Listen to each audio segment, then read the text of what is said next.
Want to see where the it's way down there? Mm-hmm. Okay. You can watch here if you like. It's all good. Yeah. That's Matt Yetter with Sherlock Home Inspections. Phone number is 971-212-7481. Website address yourinspectionneeds.com. Today's date is Friday, March 12th, 2021.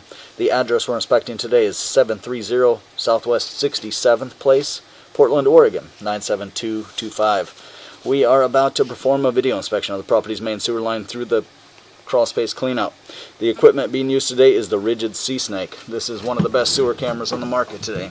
Before we begin this video inspection, it is being noted that some aged sewer pipes made out of clay, concrete, cast iron, asbestos, and Orangeburg may be in good working order and may never have had a clogged or sewer backup before. However, due to real estate transactions, attorneys, and lawsuits, Sherlock Home Inspections must recommend the following to meet the current codes. All sewer pipes should be watertight, made out of cast iron, ABS 3034 or HDPE pipe with all appropriate fittings and couplers. All sewer pipes should be free from breaks, offsets, separations, tree roots, bellies, and party sewers. Sherlock Home Inspections recommends replacing any sewer pipe that does not meet these specifications. Here we go.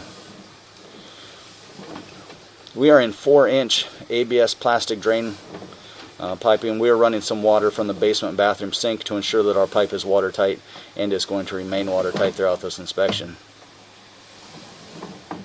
Pipe shows no recent signs of blockage, buildup, or backup. Really looks pretty clear, all things considered. And we are accessing from the crawl space clean out.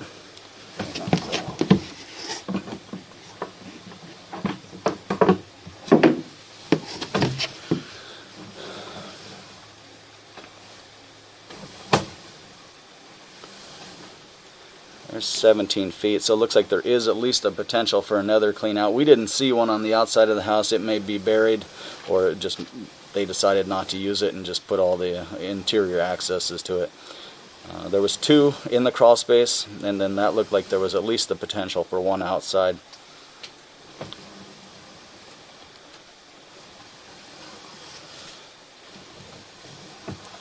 And again, we like the pitch in the pipe. You can see how clean the pipe is for a sewer pipe. Everything is just zipping right through here real quick.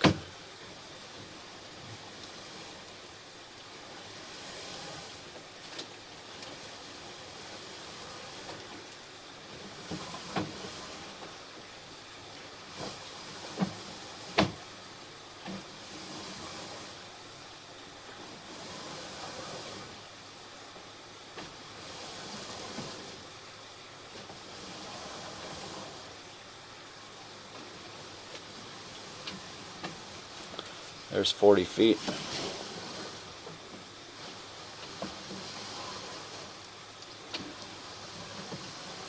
So all you're looking for right now is the just blockage. Is that it, or? We're looking to see that we have a downhill pitch. That the most common fail in a sewer line is a water belly. We're looking to make sure they need to be, together and glued. So that's always one. Root intrusion. So we're looking for poor pitch, root intrusion, cracking, separation, damage, blockage. Most of those will cause blockage, and so then you'll definitely see it. But yeah, and any signs, Yeah, what's that there? That's another.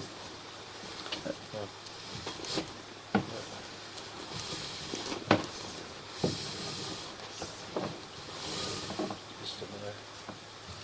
It's just a connection. Okay.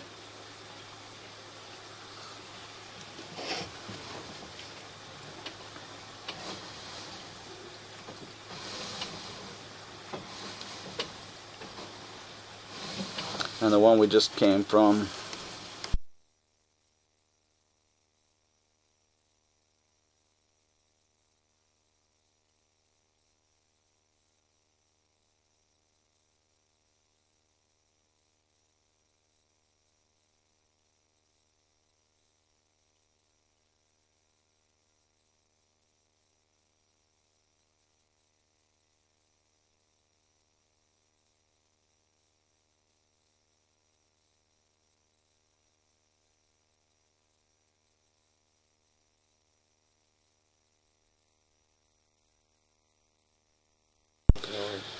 so here we are transition. This is a couple of things here. So at 81 feet, we transition, and we're transitioning pipe size. So we're going from 4-inch pipe into 5-inch pipe.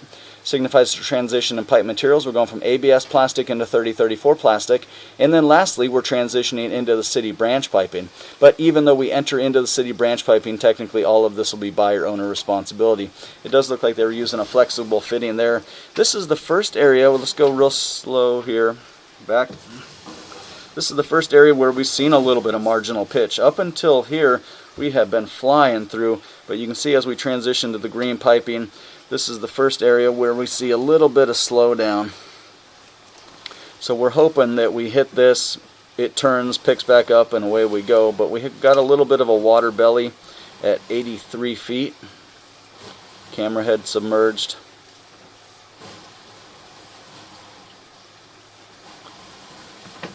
And we're starting to pull out. So about a 3-foot belly. The good news is, again, if we're looking at that, the good news is up until that point, everything has flown through here so quickly that there hasn't been any chance for buildup to happen. And so it doesn't really appear to be causing any problems at this point, but it is a water belly nonetheless. So there's about a 3-foot water belly. We like that the water is all crystal clear. There's no, typically if a belly's causing issues, you have this real thick, nasty, sludgy buildup that you have to push through.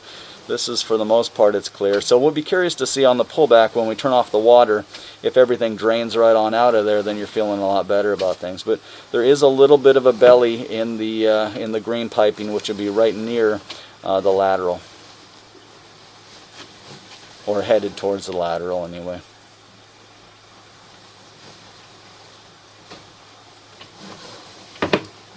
Well, it looks like we're losing it again here. Camera head goes underwater. Again, there's a couple of bellies in this line, but they're very minor, all things considered. In the overall scheme of water bellies and sewer lines, very, very minor. And we're going to lose it again here. So about 3 times in a row, we kind of have a sag in the line.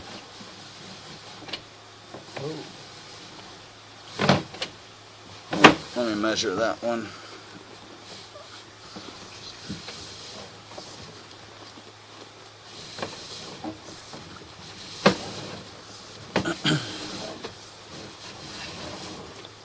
Okay, here was the third one.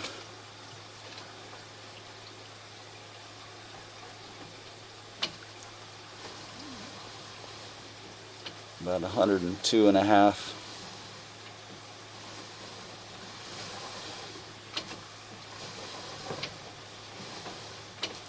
Now we pull out at 106. So, you know, the first one was about 3 feet. The second one was a couple of feet, and then that last one was about 3.5 feet.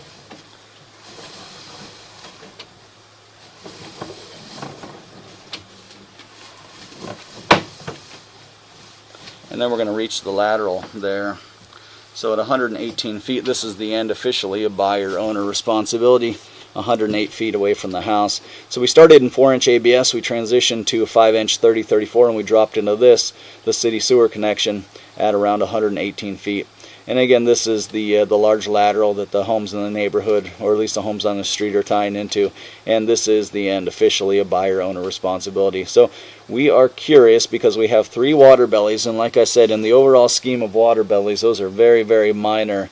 But we're very curious to see when we turn off the water and we drain everything out of here, if everything drains out, then you're feeling better about things. If we still have roughly the same amount of water bellies, then we'll have to inquire with a drain repair technician to identify next steps or make suggestions for maintenance or repair. So we're going to turn off the microphone and the water. We're going to drain everything out and look at it one more time on reverse.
So here we are backtracking now. The water has been drained out of there.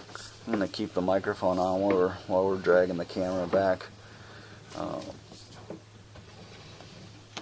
Again, if everything is just drained on out of here, or most of it, then you're feeling better about things, and it's more or less like a keep an eye on things and repair it if it gets worse. That was the last one, so let's hit that one going forward now.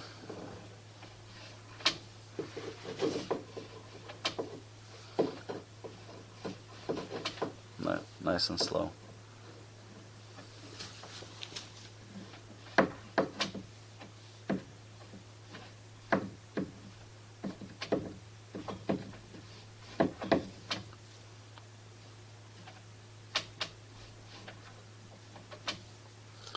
Yeah, it's not submerging the camera head anymore, which is good.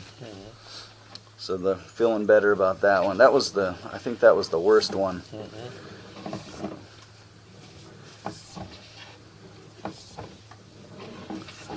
So yeah, we saw some pretty good improvement on that one.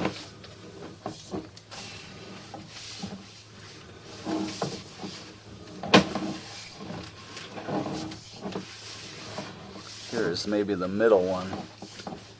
And we're seeing very nice improvement on that one.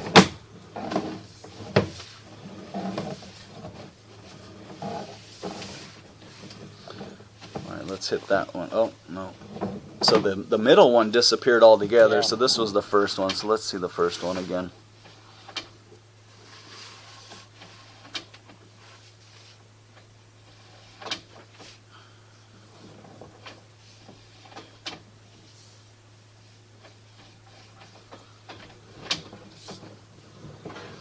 And again, it's not submerging the camera head anymore, so a big portion of the water drained out of it.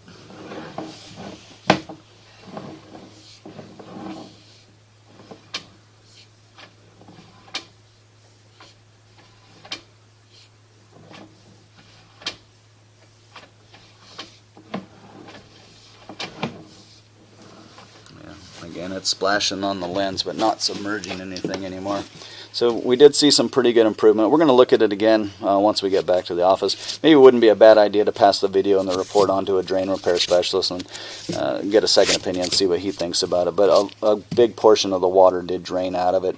Camera head is no longer submerged in the water bellies with the water off. So, and like I said, there's no buildup. There's no signs that any slowdown is causing any problems or anything like that. So, again, I'm going to turn off the microphone. We're going to look at it again later.